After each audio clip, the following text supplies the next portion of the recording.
Hello student, I'll be doing the revision of unit 3. So the first question is the functional relationship between inputs and output is known as production function. What about production function? It is the relationship between inputs that is used and output is produced. So in order to produce output, we need the input. So the relationship between input and output produced is called production function. Factors whose quantity cannot be changed in the short run are called fixed factors. There are two factors, fixed factors and variable factors.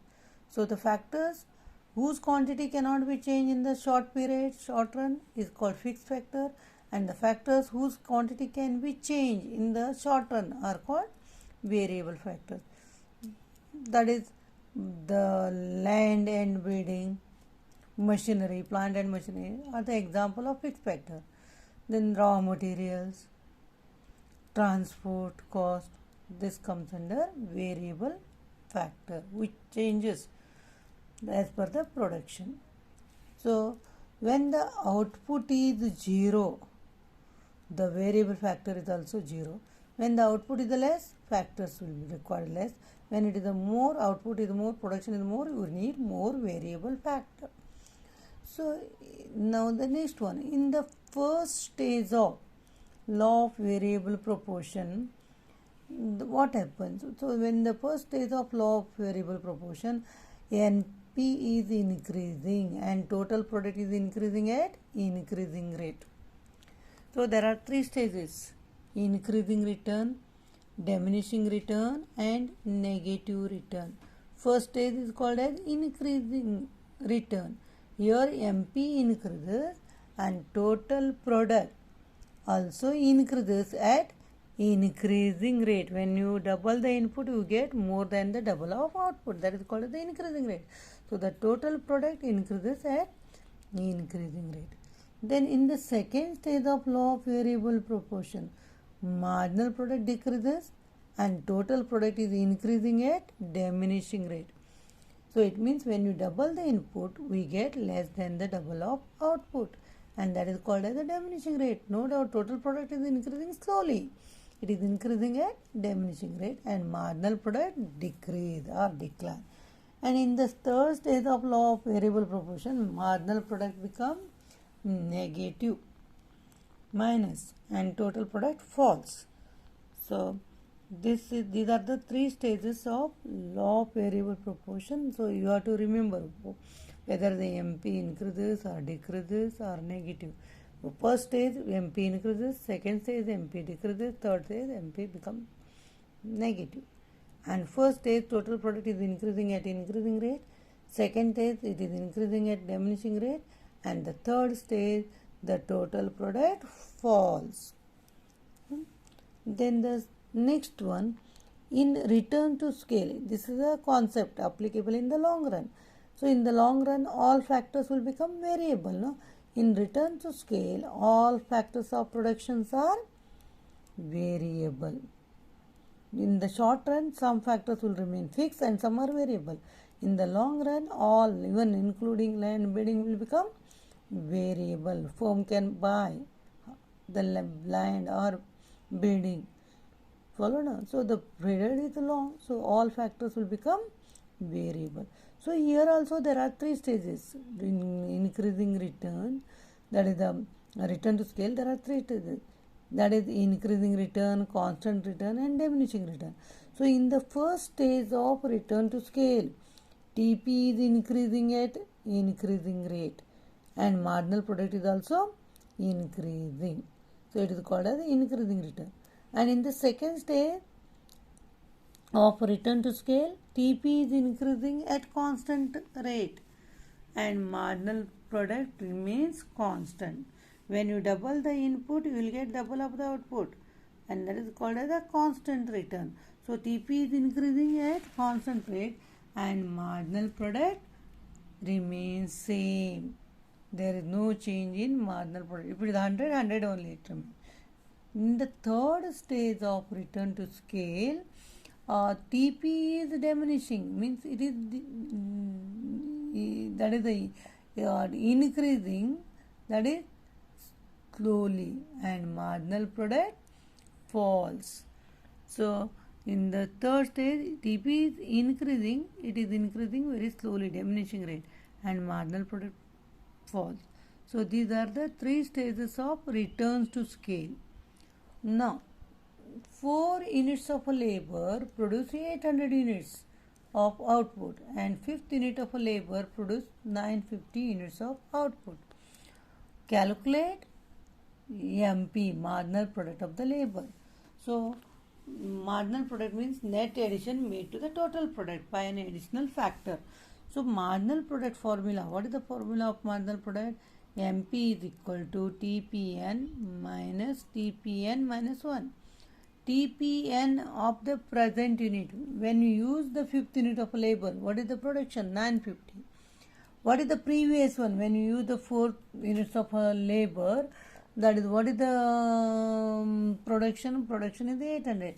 950 minus 800, you will get 150. So now the next one, MP of the first unit of variable factor is 5 and second unit is 4. What is the TP? Now what is the formula for TP? TP is equal to sigma MP, total of MP. So what is the first unit of a variable MP? What is the MP of first unit of a variable factor? Is 4. Second is, that is 5, and second is the 4. 5 plus 4, you will get 9. 9 is the total product. So this formula you have to use to find out the total product. You have to add all the MPs, that is the marginal product. You will get total product. But if you want to find out the marginal product, this is the formula, TPN minus TPN minus 1. Now the next one, 5 units of a labor produce 100 units. By using 5 worker, that is we can produce 100 units.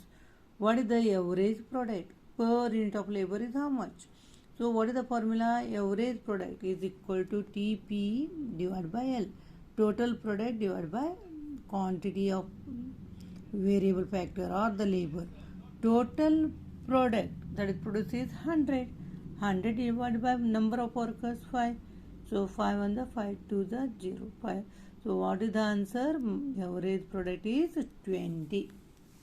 So these are the formula for TP, MP and AP.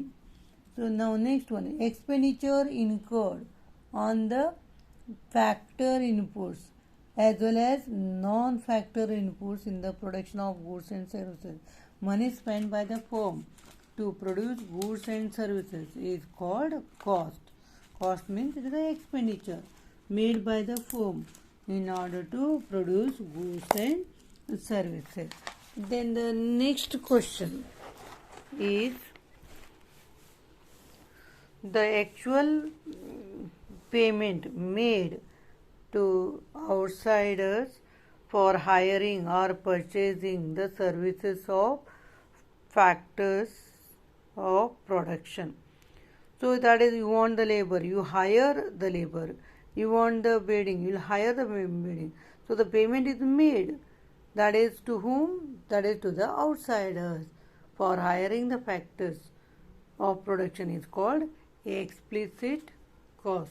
Sometimes owner use his own bidding for production purpose. He is only working instead of appointing the labor.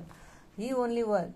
So he is using his own factors of production. When he uses his own factors of production, then the cost on such factors of production is called implicit cost. What by implicit cost? The cost of self-supplied or self-owned factors of production. His bidding is using for product business purpose. He, instead of appointing the worker, he is working. So that is called as self-supplied or that is self-owned factors So the cost on such factor is called implicit cost. Example, that is wages for the own labor or rent of the own building or self-occupied house is an example of implicit cost. Then the next one, the cost which do not vary directly with the level of output. Even though the output is more or less or zero, cost will be there, and that is called as fixed cost. It will not change as per the level of output. It will remain same. Then the cost which vary directly with the level of output is called as variable cost. Means as per the production the cost will change, and that is called as the variable cost. How you have studied total product, average product, marginal product, no, there I have explained some factors in the short run they are fixed and they are variable. So that is now with reference to cost you have to study what about fixed cost, what about variable cost. Instead of fixed factor, variable factor, now the cost meaning is same. Now the cost per unit of that is the cost per unit of total cost of production, the cost per unit of total cost of production. So the cost per unit is called average cost. If it is the product per unit, then you have to write average product. If it is the revenue per unit, then the word will come revenue. But when it is the per unit, your answer will start from average. If it is the cost, you have to write a cost. If it is the revenue, you have to write revenue. If it is the product, you have to write product. You have to see the sentence. Whether the cost is given per unit or revenue is given per unit or product is given per unit. So as per that, this second word will come. Then the cost per unit of variable cost of production. So here the cost per unit. So the answer will be average only. The cost per unit of variable cost means average variable cost, because it is per unit of which cost, not total cost, variable cost. Then you will get answer this average variable cost. The cost per unit of fixed cost of production, per unit means average. So which cost? Fixed cost. So average fixed cost. So average cost means it is the per unit of total cost. Average variable cost means per unit of variable cost, and average fixed cost means per unit of fixed cost. Then money receipts from the sale of product. The firm sells the product and gets the money. So this money receipts are called as revenue. So the total money receipts of the firm from the sale of its total product. By selling all the units of product, the money, total money gets that the firm receives by selling the total units of goods is called total revenue.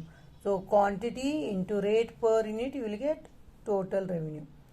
The revenue per unit of commodity sold, when that is per unit, no, your answer will start from average. So what is the word we have to use? Revenue, because it is the revenue per unit. So answer will be average revenue. The addition to total revenue by selling an additional unit of a commodity. When the word addition is there to the total cost or addition is there to the total revenue, answer will start from marginal. So it is the addition to the total revenue, so marginal revenue. If it is the addition to the total cost, marginal cost. If it is the addition to the total product, marginal product. In this way, that is, you have to write the answer. The relationship between price and quantity supplied is what? So you have studied, no? So when the supply is more, when the supply is less. When the price is more, supply is more. When the price is less, supply is less. So both move in the same direction. So this relationship between price and quantity supplied is called positive, or it is called a direct relation. The various amounts of a commodity that the seller is ready to sell at a different possible price is known as supply. The seller is ready to sell at different prices at particular period of time is called as supply. the table showing various quantities of a commodity which an individual seller is ready to sell at different possible price of a commodity at a point of time. So the table showing the different possible, that is the commodity that the seller is ready to sell at different price, that is called as individual supply schedule. How many seller? One seller, individual seller. So that is the answer will be individual supply schedule. If individual is not given, the table shows which that various quantities of commodities that the firm ready to sell at different prices, then supply schedule. But an individual seller or a particular firm, then you will get individual supply schedule. And if it is a table showing that is the various quantities of a commodity that the all sellers are ready to sell, all when it is there, then the answer will be market supply schedule. Is it clear? And one more, that is horizontal summation of all individual supply schedule is called market supply schedule. If you add all the individual supply schedule, you will get market supply schedule. Then the graphical representation of supply schedule is called supply curve. What was supply curve? It is a graphical representation of supply schedule. So now, graphical representation of individual supply schedule, then you will get individual supply curve. Then if it is a graphical representation of individual supply schedule, the answer will be individual supply curve.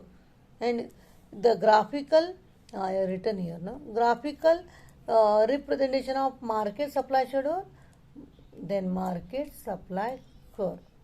Then horizontal summation of all individual supply curve. If you add all the individual supply curve, you will get market supply curve. The supply curve slopes upward. In this way, it will be the upward from left to right. So this is with regard to the supply. And what by extension of supply and contraction of supply? Extension of supply means the supply is more when the price is more. When the price is more, supply is more, and that is called as extension of supply. And what by contraction of supply? Contraction of supply means supply is less when the price is less. When the price is less, supply is less, and that is called as contraction of supply. Is it clear? So there are movement along the supply curve. Upward movement is called extension, and downward movement on the supply curve is called contraction. So this is the supply curve. Upward movement, increase, that is the extension. Downward, that is the contraction. Then the next one is increase in supply or shift in supply curve, no? Towards right. Increase in supply. It means more is supplied at the same price. Same price will not change. That is change. Supply will be more at the same price. So in this case, supply curve will shift towards right side. So there is a right side shift in the supply curve is called increase in supply, or more is supplied at the same price. And decrease in supply. Decrease in supply means same price, less is supply. Price is same, but the supply of the product is less. So that is called as decrease in supply. Or the supply curve shift left side. Backward shift in the supply curve is called decrease in supply. Then elasticity of supply. Like demand, you have to study elasticity of supply. What is the formula? Percentage change in quantity supply divided by percentage change in price. That is called as the elasticity of supply. So here percentage change in quantity supply instead of demand, now supplied will come divided by percentage change in price. So there are three elasticity of supply for you. The first one is unitary elastic supply. What by unitary elastic supply? A given, that is change in price, brings an equal percentage change in quantity supplied. A given percentage change in price brings an equal percentage change in quantity supplied. It means percentage change in price as well as the supply is same. If the price change by 10%, supply also will change by 10%. So in this case, elasticity of supply is equal to 1. That is a unitary elastic supply. Then relatively elastic supply. What by relatively elastic supply? A small change, percentage change in price brings a great or big percentage change in quantity supplied. Percentage change in price is less and percentage change in quantity supplied is more. Suppose the price change by 10%, supply change by 20%. 20 divided by 10, you will get the answer more than 1. So in this case, elasticity of supply is greater than 1. It is called as relatively elastic supply or greater than unitary elastic supply. Then the third one, relatively inelastic supply. What by relatively inelastic supply? A big change in price brings small change in quantity supplied. Suppose the price change by 10%, the supply change by 4%. So percentage change in price is more than percentage change in quantity supplied. So in this case, you will get the answer 0 point something, 4 divided by 10. You will get 0.4. No? So in this case, elasticity of supply is less than 1. Thank you.